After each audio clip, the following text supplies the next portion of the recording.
They laughed when she poured the wine. They sneered when she wore a dress that cost less than their appetizers. To the Kensington family, Evelyn Hart was nothing more than a stray dog looking for a golden bone.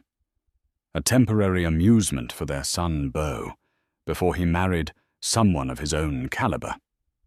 They called her a gold digger, to her face convinced she was desperate for a penny of their fortune. But arrogance has a funny way of blinding people. They didn't know that the bank threatening to foreclose on their estate the next morning didn't belong to a faceless corporation. It belonged to her. And the laughter that died the second the senior banker bowed his head and whispered one word, "Boss." The air inside the grand ballroom of the Pierre Hotel in Manhattan smelled of old money, a specific mixture of expensive floral arrangements, polished mahogany, and the faint metallic tang of judgment. Evelyn Evie Hart stood near a towering arrangement of white lilies, clutching a clutch bag that she had bought at a thrift store 3 years ago. It was vintage, or at least that's what she told herself to feel better. Around her, the women wore silks that whispered when they moved, diamonds that caught the light of the chandeliers, and smiles that didn't reach their eyes. This was the engagement party for Beau Kensington, the eldest son of the Kensington real estate dynasty, and ostensibly Evie herself. But looking around the room, you wouldn't know it. "She looks like she's waiting to take our drink orders." A voice drifted over the ambient jazz. Evie stiffened. She didn't have to turn around to know it was Isabella Vane. Isabella was the daughter of a senator, a woman who had been draped in Chanel since the maternity ward. She was also the woman everyone thought Beau should be marrying. "Be nice, Isabella." Another voice tittered, dripping with false sympathy. "It must be hard for her. Imagine trying to blend in here when your natural habitat is, what, a diner in New Jersey." Evie took a sip of her sparkling water, forcing the bile down. She had been dating Beau for 2 years. 2 years of deflecting his mother's passive-aggressive comments about her quaint job as a freelance archivist. 2 years of his father, Gregory Kensington, ignoring her presence entirely, as if she were a ghost haunting their penthouse. She looked for Beau. She needed an anchor. She spotted him across the room, laughing near the bar. He looked dashing in a bespoke Tom Ford tuxedo holding a scotch. He was charming, handsome, and usually he was her defender. But tonight, he felt miles away. "Beau," she whispered, stepping toward him. As she approached, the circle of men around him didn't part. They were discussing mergers, acquisitions, the language of the gods in this room. "Beau, darling." A sharp voice cut through the group. It was Beatrice Kensington, the matriarch. Beatrice was a woman made of steel wire and Botox. She wore a gown of emerald velvet that cost more than Evie's college tuition. She stepped between Evie and Beau, her back turned to Evie, effectively walling her out. "Beau, have you seen the gift the Vanderbilt sent? A delightful 17th century clock. Finally, something with heritage." Beatrice said, her voice carrying just loud enough for the nearby tables to hear. "Unlike some things that have dragged themselves in tonight." The circle of men chuckled nervously. Beau's smile faltered, but he didn't correct her. "Mother." Beau said, his tone warning but weak. "Oh, don't be sensitive, Beau." Beatrice turned her eyes, landing on Evie, like a hawk spotting a field mouse. "I'm just saying standards are important. Evelyn dear, is that polyester?" The room went quiet. The jazz band seemed to fade into the background. 50 pairs of eyes locked onto Evie. Evie smoothed the fabric of her dress. It was a simple navy A-line. It wasn't designer, but it was elegant. "It's a blend, Beatrice. I think it looks nice." "A blend," Beatrice repeated, tasting the word like it was spoiled milk. "How economical. I suppose when one is hunting for a fortune, one must save every penny for the bait." The accusation hung in the air. Gold digger. She hadn't said the words, but she had screamed them. Evie looked at Beau. This was the moment. The moment in the romantic movies where the hero steps forward, grabs his fiancée's hand, and tells his family to go to hell. Beau looked at his mother. Then he looked at the floor. He took a long sip of his scotch. "Mom, let's not make a scene," Beau mumbled, avoiding Evie's eyes. "I'm not making a scene, darling." Beatrice smiled, a shark baring its teeth. "I'm simply protecting the family assets. We all know why she's here. A pretty face, a sob story about struggling in the city, and suddenly she's attached herself to the Kensington heir, just as the IPO is launching. It's a tale as old as time." She stepped closer to Evie, invading her personal space. "Let me be clear, little girl," Beatrice hissed low enough that only Evie and Beau could hear. "You will never be a Kensington. You are a temporary lapse in judgment, a placeholder until Beau realizes that diamonds don't pair well with pebbles." Evie felt a heat rising in her chest. It wasn't shame, though. Beatrice hoped it was. It was a slow, burning fury. "Is that what you think I am?" "Beau," Evie asked, her voice steady. "A placeholder." Beau finally looked at her. His eyes were glassy. "Evie, look. You know how she is. Just don't antagonize her, okay? Maybe you should go home. Let things cool down." "Go home," Evie repeated. "This is our engagement party." "Is it?" Beatrice laughed lightly. "I thought it was just a party. I certainly haven't seen a ring that meets the family insurance appraisal standards." Evie looked at her hand. The ring was modest. Beau had said he wanted to pick something simple, because he knew she didn't like flash.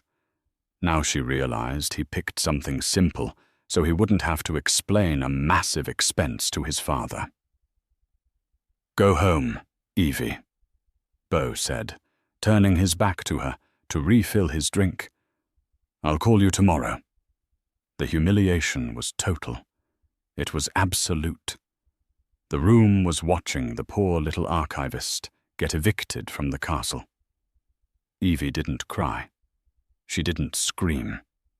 She simply adjusted her clutch, lifted her chin, and looked Beatrice dead in the eye. "You're right, Beatrice," Evie said, her voice projecting clearly across the silent room. "Diamonds don't pair with pebbles. I just think you're confused about which one of us is the rock." Beatrice scoffed. "Get out!" Evie turned and walked away. The sound of her heels clicking on the marble floor was a lonely rhythm. As she reached the double doors, she heard Isabella Vane laugh. "Finally! Someone call the cleaners, the trash took itself out." Evie pushed through the doors and into the cool New York night. She didn't hail a taxi. She walked a block down to where a black town car with tinted windows was idling in the shadows.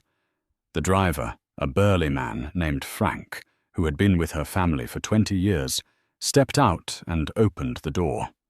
"Rough night, Miss Hart?" Frank asked, seeing the look on her face. "You could say that, Frank," Evie said, sliding into the leather interior. "Take me to the office, the private entrance. It's 11 p.m., miss." "I know," Evie said, pulling a sleek encrypted phone from her cheap clutch.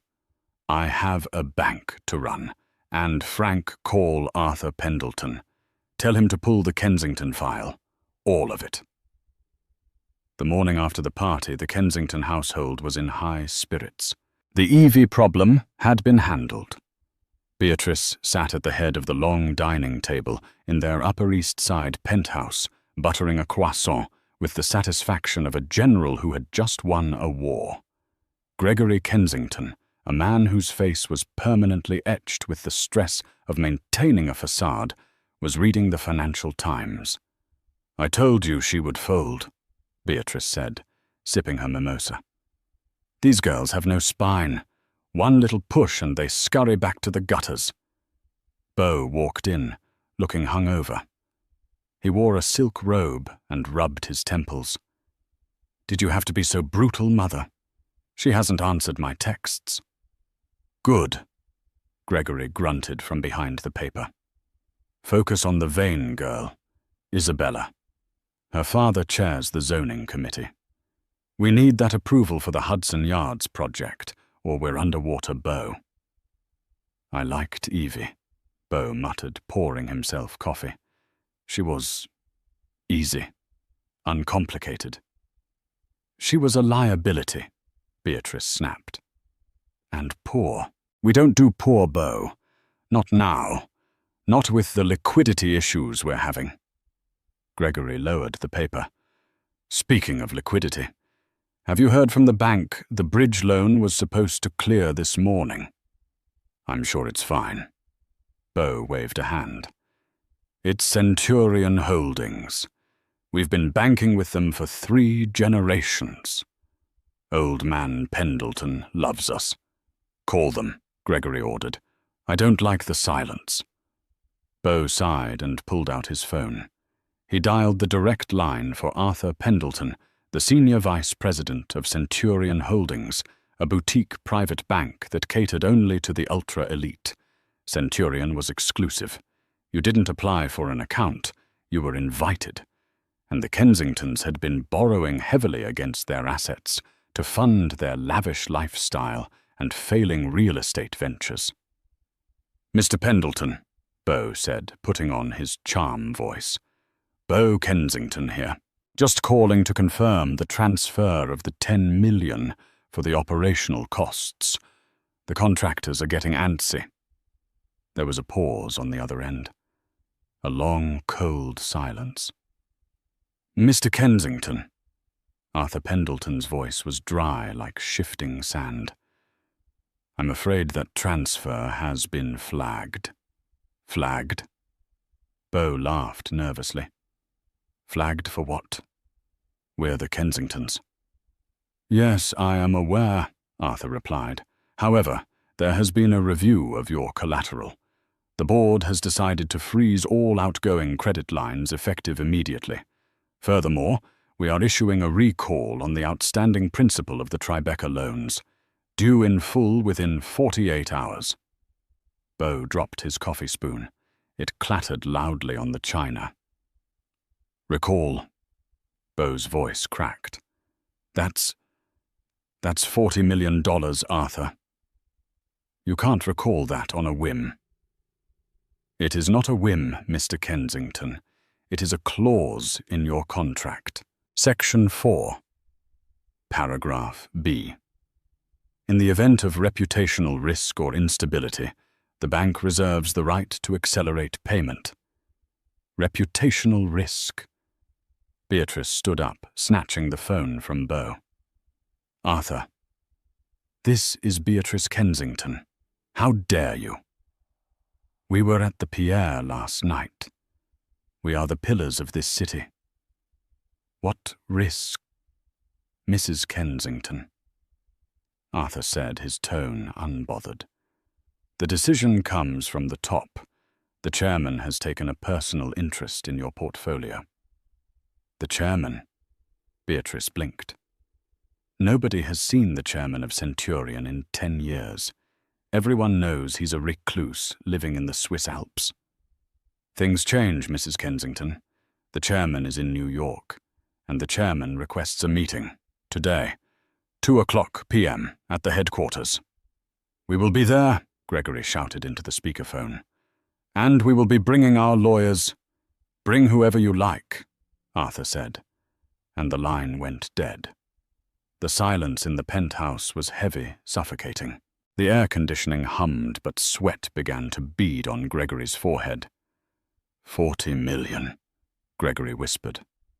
If they call that loan, we're insolvent. We lose the buildings. We lose the penthouse. We lose everything." "It's a mistake," Beatrice insisted, her hands trembling.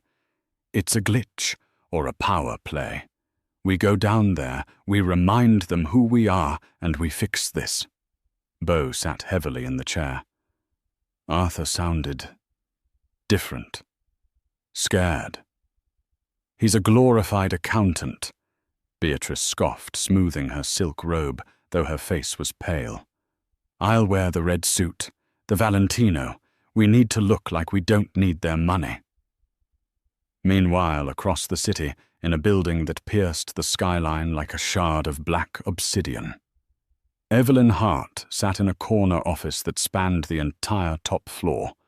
She wasn't wearing the polyester blend dress today.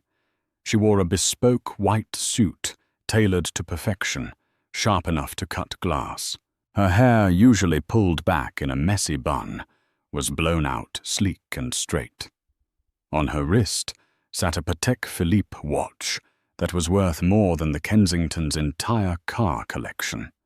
Arthur Pendleton, a man in his 60s with silver hair and a posture that screamed deference, stood in front of her desk. "They are panicking, boss," Arthur said softly. Evie swiveled her chair to look out at the city. She could see the park from here. She could almost see the Pierre Hotel. "Good," Evie said. "Did they threaten legal action?" Gregory shouted about lawyers. Beatrice mentioned her social standing. Evie smiled. It wasn't a happy smile. It was the smile of a hunter checking a trap. "They have no idea, do they, Arthur? None. They believe you are Evelyn Hart, the freelance archivist from New Jersey who struggles to pay rent." "Technically, I am an archivist," Evie mused, picking up a heavy fountain pen. "I archive bad debts, and I archive people who think they can treat others like dirt because of a number in a bank account." She stood up and walked to the floor-to-ceiling window. "My father built Centurion Holdings on a handshake and honor, Arthur. He hated people like Gregory Kensington. People who borrow and borrow to paint a pretty picture while the foundation rots. The Kensingtons are scheduled for 2:00 p.m. Arthur checked his tablet. "Shall I prepare the boardroom?" "Yes, the big one. The one with the long table." "And how do you wish to be introduced?" Evie turned back to him. Her eyes were cold, hard flint. "Don't introduce me, Arthur. Let them sit. Let them sweat. Let them wait for the old man from the Swiss Alps. And when I walk in, don't say a word." Arthur nodded, a glimmer of excitement in his eyes. He had watched the Kensingtons treat Evie like a servant for 2 years. He had held his tongue when Bo called to check on trust funds, while Evie sat in the lobby waiting for him. He was ready for this. "Very good, boss." Evie looked at the digital clock on the wall. 4 hours. 4 hours until the Kensington dynasty walked into the lion's den, expecting to fight a lamb, only to realize they were the ones on the menu. "Oh, and Arthur, yes, boss. Make sure there's water on the table. Tap water, in plastic cups." Arthur suppressed a smile. Understood. To understand why a woman worth billions was shopping at thrift stores and dating a man who treated her like an accessory, you have to understand the will of Elias Hart. Elias wasn't just a banker. He was a legend. He was the kind of man who moved markets with a whisper. When he died 4 years ago of a sudden stroke, the Wall Street Journal ran a 4-page obituary. He left everything to his only daughter, Evelyn. But Elias was a paranoid genius. He knew that wealth was like blood in the water. It attracted sharks. On his deathbed, he had grabbed Evie's hand, his grip surprisingly strong. "Evie," he had rasped, "promise me. For 3 years you don't touch the helm publicly. You let the board run the day-to-day. You live a normal life. Find out who your friends are before they know what you're worth. Because once they know, you'll never know the truth again. Evie promised. She had graduated top of her class from Wharton, but she buried her degree in a storage locker. She created the persona of the struggling archivist. It wasn't hard. She loved history. She loved books, and it gave her a reason to be in the city without flashing cash. Then she met Beau Kensington. He was charming, funny, and seemed to listen to her. When they first met at a gallery opening, she had snuck in for the free wine he had defended her when a waiter spilled a tray on her. He seemed different from the other trust fund kids. But over 2 years the cracks appeared. The small comments about her clothes. The way he'd leave her out of conversations with his important friends. The way he let his mother Beatrice treat her like a stain on the carpet. Evie stayed because she wanted to believe in him. She wanted to believe that if she just loved him enough, the good Beau would win. She was waiting for the 3-year mark, which was next month, to reveal her secret, hoping they would laugh about it together on a private jet to Paris. But last night at the Pierre Hotel, the illusion shattered. Beau wasn't a victim of his family's snobbery. He was a willing participant. He didn't love Evie the person.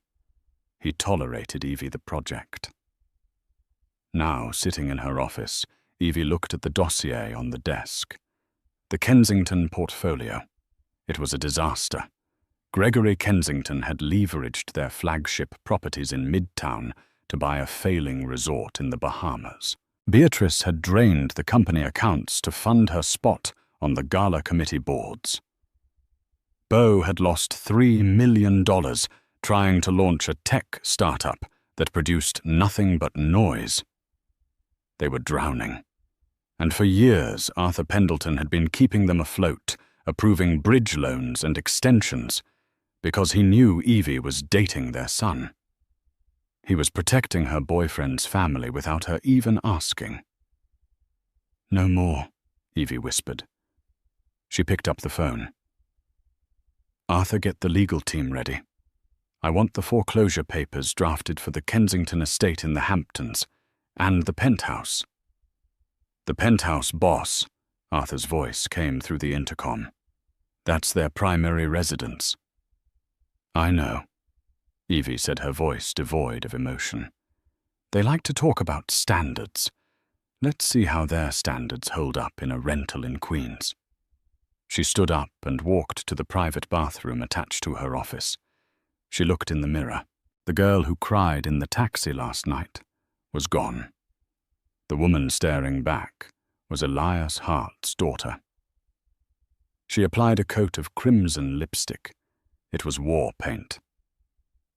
The lobby of Centurion Holdings was designed to make you feel small. The ceilings were 40 feet high, supported by pillars of black marble. The floor was so polished you could see your own fear reflected in it. At 1:55 p.m., the Kensington family arrived. Beatrice swept in first, wearing her red Valentino suit and oversized sunglasses, clutching a crocodile skin Hermes Birkin bag like a shield. Gregory followed, sweating through his shirt, despite the chill in the air, carrying a briefcase stuffed with documents that were mostly useless. Beau brought up the rear, looking pale and nauseous. They approached the reception desk. A young woman with glasses sat there, typing efficiently. "We are here to see the chairman," Beatrice announced, tapping her manicured nails on the marble counter. "The Kensingtons. We have a 2:00 p.m. The receptionist didn't look up immediately. She finished typing a sentence, then slowly raised her eyes. "Name. I just told you," Beatrice snapped. "Kensington. Gregory and Beatrice. And Beau. ID, please." "Excuse me." Beatrice laughed, a harsh barking sound. "We have been banking here for 30 years. Arthur Pendleton knows who we are." Call him. Standard security protocol, ma'am. ID. Beatrice huffed, digging into her bag. She threw her license on the counter. Gregory and Beau did the same. The receptionist took her time, scanning them, checking the screens, then handing them back. Take the elevator to the 41st floor, boardroom B. Finally, Beatrice snatched her ID back. Service in this city has gone to hell. They rode the elevator in silence. The numbers ticked up. 10, 20, 30. Remember, Gregory hissed as they neared the top. We are strong. We threaten to move our accounts to J.P. Morgan if they don't back off. We remind them of the fees we've paid over the years. Right, Beau mumbled. He was checking his phone. Still no reply from Evie. He felt a pang of guilt, but mostly annoyance. Why does she have to be so dramatic, he thought. If she just answered, I could vent about this stress. The doors opened on the 41st floor. It was quiet. Too quiet. There were no busy analysts running around. Just a long, glass-walled corridor leading to a massive set of double doors made of dark oak. Arthur Pendleton was waiting outside the doors. He wasn't smiling. Arthur, Gregory boomed, putting on a fake smile and reaching out a hand. Good to see you, old sport. Listen, this whole misunderstanding is... Arthur didn't take the hand. He simply clasped his own hands behind his back. Mr. Kensington, Mrs. Kensington, please go inside. The chairman will be with you shortly. Arthur, stop this charade, Beatrice said, stepping closer. Who is this chairman? Is it old Elias Hart's brother? Is it some European investor? Just tell us, so we know who we're charming. Inside, please. Arthur opened the door. The boardroom was impressive. A table long enough to seat 20 people dominated the room. One entire wall was glass overlooking the entirety of Manhattan. But the room was empty. The Kensingtons filed in. Arthur pointed to 3 chairs on the left side of the table. Please have a seat. Where is he? Gregory asked, looking around. Shortly, Arthur said, and then he did something that made Beatrice's blood boil. He placed 3 plastic cups on the table, then a plastic pitcher of lukewarm tap water. Refreshments, Arthur said deadpan. Plastic. Beatrice gasped. We are drinking out of plastic. Budget cuts. Arthur said, his eyes twinkling dangerously. We're reviewing all risky expenditures. I'm sure you understand. Arthur turned and walked out, closing the heavy door with a solid thud. The Kensingtons were left alone. 10 minutes passed, then 20. Gregory paced the room. This is a power play. Classic negotiation tactic. Make us wait. Make us sweat. It's working, Beau muttered, loosening his tie. Dad, what if they really call the loan? We don't have 40 million liquid. We don't even have 4. Shut up, Beau, Beatrice snapped. She was checking her makeup in her compact mirror, but her hand was shaking. We sell the yacht. We sell the Aspen house. We stall. 30 minutes. The room grew warmer. Or maybe it was just their anxiety. The pitcher of water sat untouched, mocking them. I need a drink, Gregory groaned. A real drink. Don't you dare touch that tap water, Beatrice hissed. Have some dignity. Suddenly the handle of the far door turned. The Kensingtons froze. Gregory buttoned his jacket. Beatrice sat up straight, fixing a frozen smile on her face. Beau ran a hand through his hair. This was it. The chairman. The recluse. The man who held their lives in his hands. The door opened. Arthur Pendleton walked in first. He didn't sit. He stood by the door, holding it open. Please rise. Arthur announced, his voice ringing with authority. For the majority shareholder and CEO of Centurion Holdings. Gregory and Beatrice stood up out of instinct and respect for the title. Beau scrambled up beside them. They watched the door, expecting an elderly man in a wheelchair, or perhaps a severe Swiss banker in a grey suit. Instead, a woman walked in. She wore a white suit that glowed against the dark wood of the room. Her heels clicked with a rhythmic, predatory precision on the floorboards. She carried nothing. No files, no phone. She didn't need to. She walked to the head of the table, the light from the window obscuring her face for a moment. She stood behind the massive leather chair at the head of the table. Beatrice squinted. The silhouette looked familiar. "Good afternoon," the woman said. The voice. Beau felt his knees buckle. He knew that voice. He had heard that voice whisper, "I love you," and pass the popcorn. The woman stepped forward out of the glare. It was Evie. But it wasn't the Evie they knew. This wasn't the girl in the polyester dress. This was a titan. Her eyes were sharp, her posture commanded the room, and the air around her seemed to crackle with power. There was a silence so profound it felt like the oxygen had been sucked out of the room.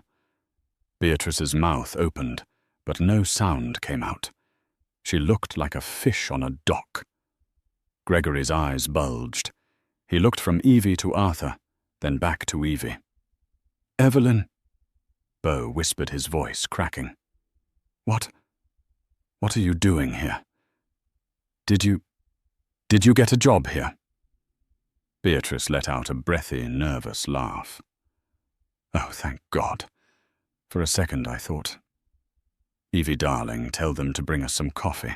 And explain to your boss that we've been waiting for Arthur," Evie said, cutting Beatrice off without even looking at her.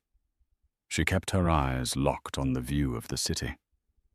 "Yes, boss," Arthur responded instantly. The word hung in the air. "Boss." Beatrice stopped laughing. "Boss." Gregory repeated, the color draining from his face. "Arthur, why are you calling her that?" Evie slowly turned her head. She looked at Beatrice, then Gregory. Then finally she rested her gaze on Beau. "Because Gregory," Evie said, her voice cool and smooth as liquid nitrogen, "I own the bank." You own..." Beatrice stammered. She grabbed the back of her chair for support. "That's impossible. You're a librarian. You live in a studio apartment in Jersey." "Archivist," Evie corrected calmly. She pulled the heavy leather chair out and sat down. She didn't offer them a seat. They remained standing, looking like scolded schoolchildren. "And I own the apartment building. I just choose to live in Unit 4B because the light is better." She gestured to the empty chairs. "Sit. You look tired." They collapsed into the chairs. Beau was staring at her as if she were an alien who had just unzipped a human suit. "Evie," Beau said, "is this a joke if you have money? Why didn't you tell me? Why did you let me pay for dinner? Why did you let my mother—" He trailed off, the memory of the previous night crashing down on him. "Let your mother humiliate me," Evie finished for him. She clasped her hands on the table. "I didn't let her do anything, Beau. She showed me exactly who she is. And you showed me exactly who you are." "I was protecting you," Beau protested, though his voice was weak. "You were protecting your inheritance," Evie said, "which ironically is now currently in my hands." She pressed a button on the sleek console built into the table. A large screen on the wall flickered to life. It displayed a complex web of numbers, assets, and liabilities. The header read, "Kensington Global Entities. Solvency status critical." Let's review, Evie said, picking up a laser pointer. Your real estate holdings in Tribeca. She circled a red number. Currently leveraged at 110%. You owe more than they are worth. The Bahamian Resort. She circled another number. Bleeding cash, $2 million a quarter. And your lifestyle. She looked at Beatrice. Your Amex Black Card issued by this bank has a balance of $400,000, mostly couture jewelry and, what is this, a $20,000 dog birthday party. Beatrice flushed a deep, ugly red. That is private financial information, Gregory shouted, finding a shred of his old bluster. You can't display this. I'll sue you for breach of privacy.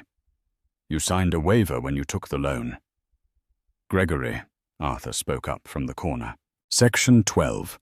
The bank reserves the right to audit and review financials in the presence of the borrowers. I am the bank, Evie said simply. She stood up and walked around the table, approaching Gregory. He shrank back. For 2 years, Gregory, you ignored me. You looked right through me at dinners. You didn't even know my last name until the engagement invitations were being drafted. Hart. Does it ring a bell? Gregory's eyes widened. Hart. Elias Hart, my father, Evie said. Gregory looked like he was going to have a heart attack. Elias Hart is dead. He was a shark. A monster. He was a brilliant man who taught me one very important thing, Evie said, leaning down so her face was inches from Gregory's. Never invest in a depreciating asset. She straightened up and looked at the family. And you three, you are depreciating assets. Evie, please, Bo pleaded, reaching across the table to grab her hand. She pulled it away sharply. We can work this out. I love you. You know I do. Last night, I was drunk. I was stressed. I was going to call you today and apologize. Were you? Evie asked. Or were you going to call me after you secured the loan extension to tell me that we needed to take a break until I learned to fit in? Bo went silent. That was exactly what he had planned. Here is the reality, Evie said, walking back to the head of the table. I'm recalling the loans, all of them, the $40 million, plus the interest, plus the penalties for the covenant breaches on the Tribeca properties. We can't pay that, Beatrice shrieked. We'll be ruined, we'll be homeless. Not homeless, Evie said thoughtfully. I believe you still own a small cottage in upstate New York, the one you call the servants' shack. It's fully paid off. You could live there. You can't do this. Beatrice was crying now, mascara running down her face. The Iron Lady had melted. We are Kensingtons, and I am a Hart, Evie said, and unlike you, I pay my debts, and I collect them. She turned to Arthur. Arthur, initiate the seizure of the assets, freeze the accounts, and cancel Mrs. Kensington's black card immediately. I believe she has a shopping trip planned for tomorrow. Done, Arthur said, tapping on his tablet.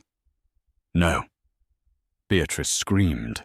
She lunged for her bag, grabbing her phone. I'm calling the senator. I'm calling the mayor. Go ahead, Evie said. Ask them if they want to bail out a family that has been defrauding investors for 5 years. Beatrice froze. Defrauding. We audited the books, Beatrice, Evie said, her voice dropping to a whisper. The Bahamian Resort isn't just failing. It's a shell company. Gregory has been funneling loan money into offshore accounts to hide it from the IRS. That's federal fraud. Gregory put his head in his hands and sobbed. I didn't know, Bo whispered, looking at his father. Dad, you said it was a tax strategy. It was, Gregory wailed. It was embezzlement, Evie corrected. Now here is the choice. The room went deadly silent. Option A. Evie held up one finger. I hand this file to the FBI. Gregory goes to prison. The assets are seized by the government. You lose everything, and the Kensington name becomes synonymous with felony. Beatrice covered her mouth. Option B. Evie held up a second finger. You sign over the deeds to the penthouse, the Hamptons estate, and the Tribeca buildings to Centurion Holdings voluntarily. You declare personal bankruptcy. You move to the cottage upstate, and you disappear from New York society. You never speak my name again. You never mention you knew me. And Dad? Beau asked. If you sign today, I won't send the file to the FBI. I'll absorb the loss as a bad debt write-off. Gregory stays a free man. A poor man, but a free one. Evie looked at her watch. You have 5 minutes to decide. I have a board meeting at 3 o'clock. She turned her back on them and looked out the window. Behind her, the sound of the Kensington dynasty collapsing was softer than she expected. It was just the sound of a pen scratching on paper, and the quiet sobbing of a woman who realized her polyester nightmare had just become her reality. The 5 minutes it took for Gregory Kensington to sign away his family's legacy felt longer than the previous 30 years of building it. When the pen finally lifted from the paper, leaving a shaky signature on the dotted line of the asset surrender agreement, the air in the boardroom changed again. It wasn't tense anymore. It was just empty. Arthur Pendleton stepped forward and efficiently collected the documents, placing them into a secure folio. It is done, Arthur said. He looked at his watch. It is now 3:05 p.m. Security is currently waiting in the lobby of your penthouse and at the Hamptons estate. They have instructions to supervise your packing. You have 24 hours to vacate the premises. Only personal items. No artwork, no furniture, and certainly none of the jewelry that was insured under the family policy. That is now bank property. Beatrice made a sound like a wounded animal. 24 hours? But where will we go tonight? The cottage hasn't been opened in years. There's no heat, no water. Evie didn't turn away from the window.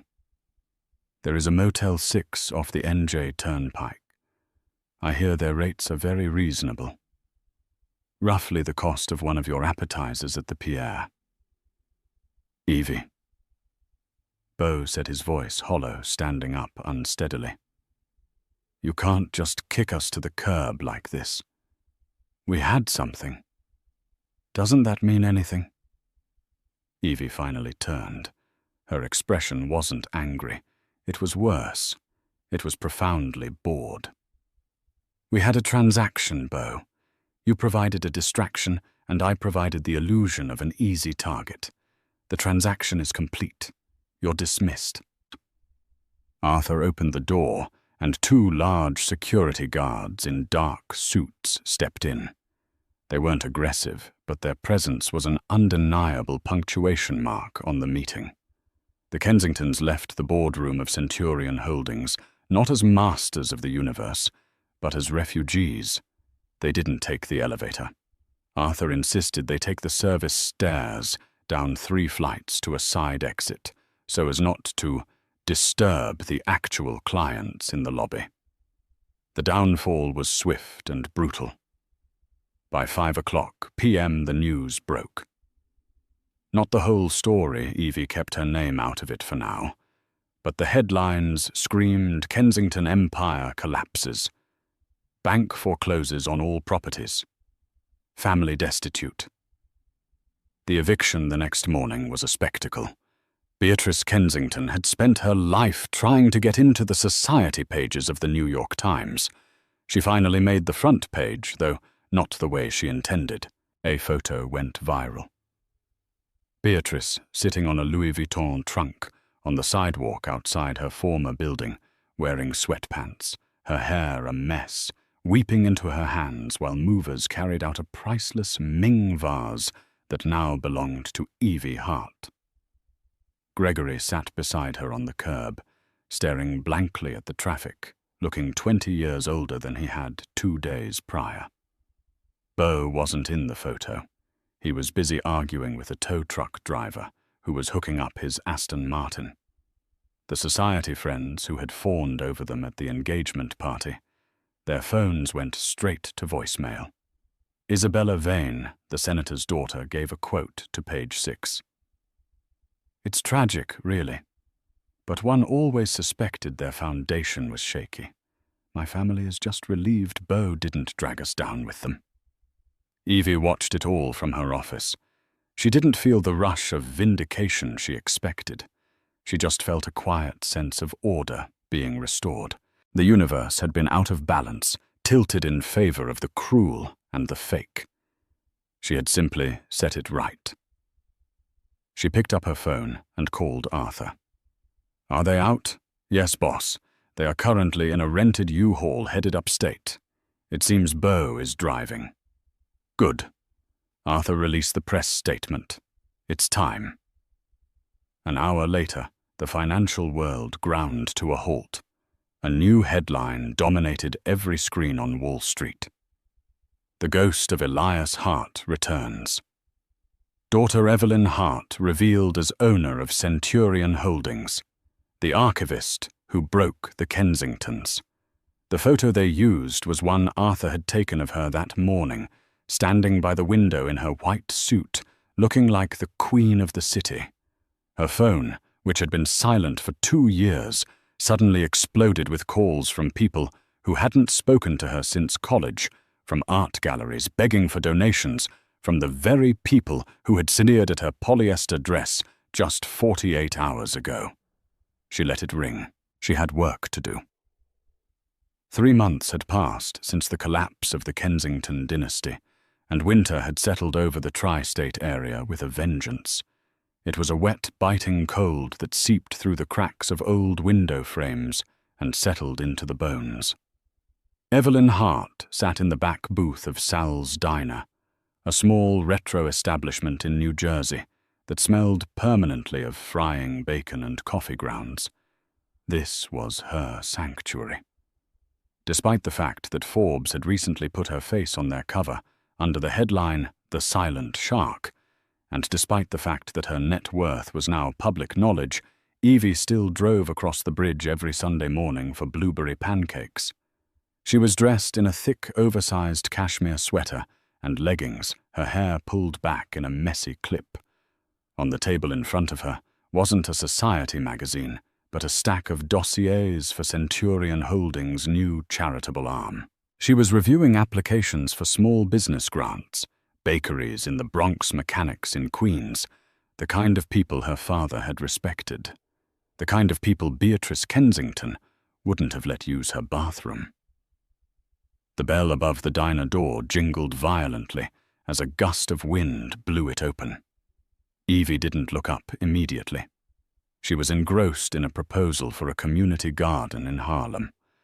But then the air in the diner seemed to shift.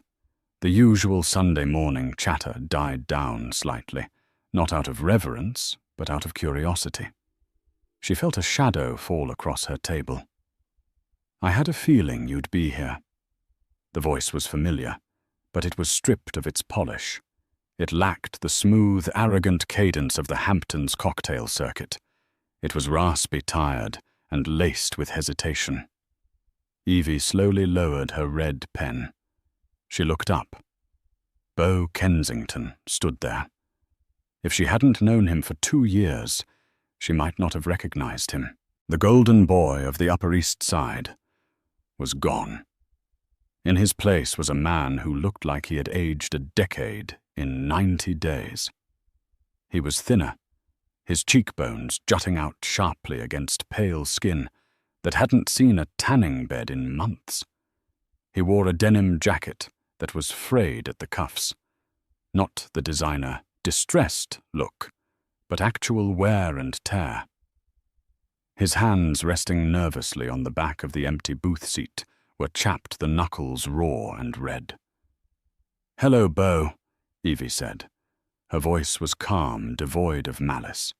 It was the tone one might use with an old acquaintance they hadn't expected to see. "Can I sit all?" Bo asked. He glanced around the diner nervously, as if expecting a trap door to open beneath him. "I promise I'm not here to cause a scene." Evie studied him for a long moment. She saw the dark circles under his eyes, the way his shoulders slumped. The anger she had felt in the boardroom 3 months ago had evaporated, replaced by a distant pity. "Sit," she said, gesturing to the vinyl seat opposite her. Bo slid in. He didn't take off his jacket, as if he couldn't quite get warm. He clasped his hands together on the table, trying to stop them from shaking.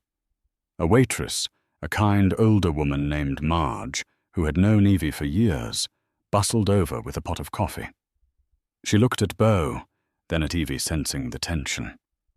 "Another cup, Hon?" Marge asked Evie, eyeing Bo suspiciously. "Yes, please, Marge," Evie said, "and bring him a stack of the blueberry, and a side of bacon. He looks hungry." Bo looked up, startled. His pride warred with his stomach, and his stomach won. "Thank you," he whispered. They sat in silence while Marge poured the coffee. The steam rose between them, a flimsy barrier. "How did you get here?" Evie asked, taking a sip of her coffee. "I know you sold the Aston Martin." "I took the bus," Bo admitted, staring into his black coffee. "From upstate. It takes about 4 hours. Then I walked from the terminal." "And how is the cottage?" Bo let out a short, humorless laugh. "The cottage, it's instructive. The heating system failed in November. Dad tried to fix it and flooded the basement. We're using space heaters, but the wiring is old, so we blow a fuse every time we turn on the microwave." He took a long drink of the coffee, closing his eyes as the warmth hit his chest. "Mom is—" He paused, searching for the word. "She's struggling. She spends most of her days writing letters to people who don't exist anymore, old friends, board members. She thinks if she explains it was all a clerical error, they'll invite her back. Dad just sits by the window. He watches the driveway like he's waiting for the limo to come back. It's pathetic, Evie. Really, truly pathetic." "It's reality," Evie said softly. "Most of the world lives one blown fuse away from freezing Bo. You're just finally visiting the neighborhood." "I know," Bo said. He looked at her, his blue eyes watery. "I'm working, you know. Construction. A guy I knew from prep school, his dad runs a site in Albany. He gave me a job hauling drywall. I make $15 an hour." He held up his hands. They were covered in small cuts and calluses. "I ache every morning. My back feels like it's broken. But it's the first time in my life I've actually earned a paycheck. When I bought my bus ticket today, I paid with my own money. Not the trust fund. Not the credit line. Mine." "That's good, Bo," Evie said, and she meant it. "It builds character." Character. Bo repeated the word like it was a foreign language. "That's what you have. That's what I lacked."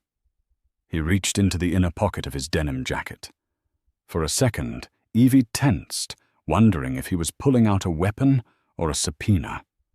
But he pulled out a small velvet pouch. He placed it on the table and slid it across the Formica surface. Evie didn't touch it. She knew what was inside. "I can't keep this," Bo said. "The ring. I know it's not the big diamond my mother wanted me to buy. I know it was the budget option because I was too scared to ask Dad for more money for a girl he didn't respect. But it's the only thing I have left that connects us." Evie looked at the velvet pouch. It looked small and sad against the napkin holder. "Why are you giving it back?" she asked. "Because I realized something."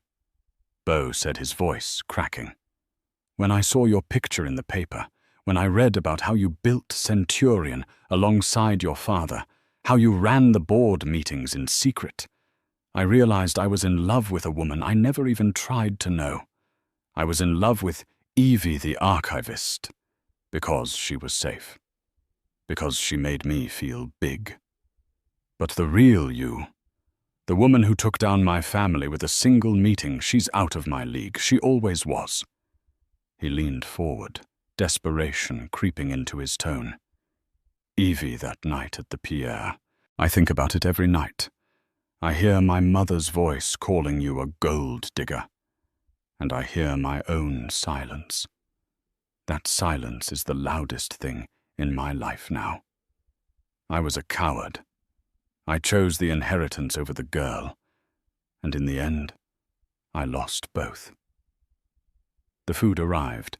Marge set down the steaming plate of pancakes. Bo looked at them, but he didn't eat.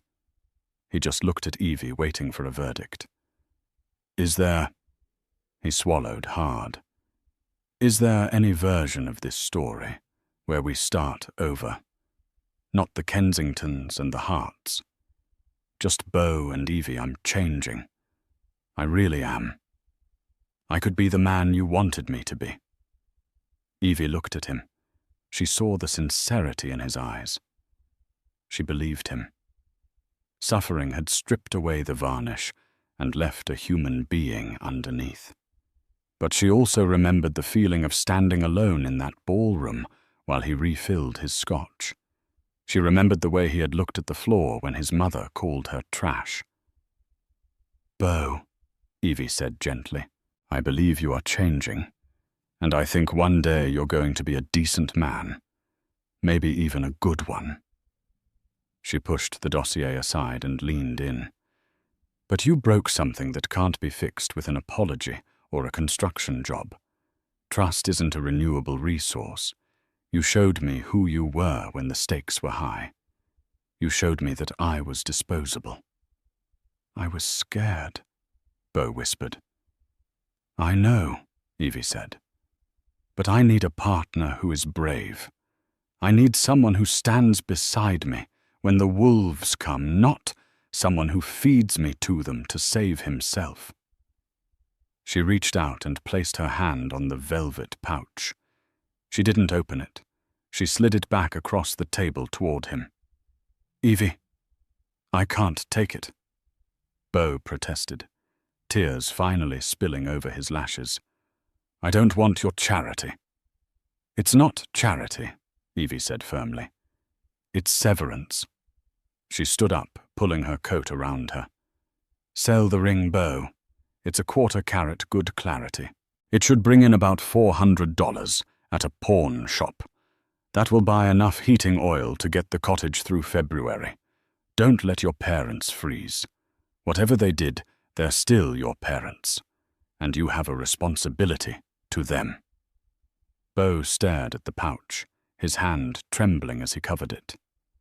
"You're really not coming back?" he asked, his voice barely audible over the diner noise. "No," Evie said. She looked down at him one last time. "The Evie you knew doesn't exist anymore.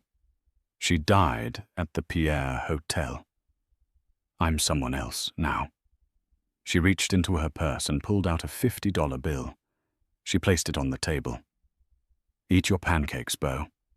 They really are the best in the state." Evie turned and walked away. She didn't look back. She didn't want to see him weeping over a plate of blueberry pancakes. She didn't want to see the ghost of the man she had loved.